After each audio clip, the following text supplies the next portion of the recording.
Boris Johnson sent the European Union's chief negotiator Michel Barnier a stern Brexit warning during the Downing Street press briefing. Boris Johnson insisted that the EU must respect Britain's fundamental Brexit aims. The Prime Minister noted that the UK is still working on trying to get a deal with Brussels.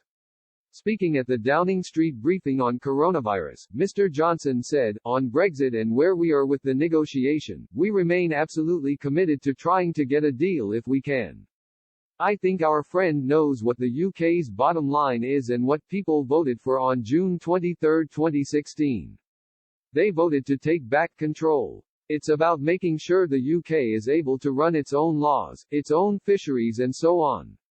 It's fundamentally what it's all about and it's what we are all working for."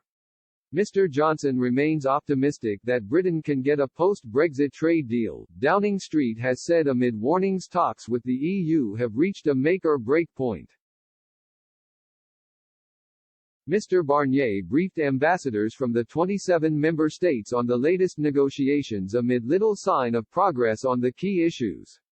He was said to have warned that significant differences remain over fisheries, state aid rules and the governance arrangements for any agreement. The German MEP David McAllister, of the European Parliament's Brexit Coordination Group, which also met Mr. Barnier, said they had reached a critical moment in the negotiations. He said agreement needed to be reached within very few days if the Parliament and the member states were to complete the necessary procedures before the end of the Brexit transition period at the end of the year.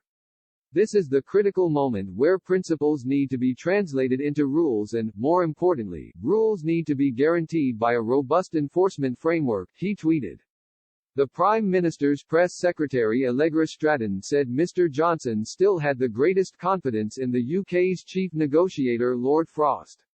However, she said that he remained comfortable that Britain would continue to thrive if it failed to get an agreement and was forced to move to dealing with the EU on World Trade Organization terms.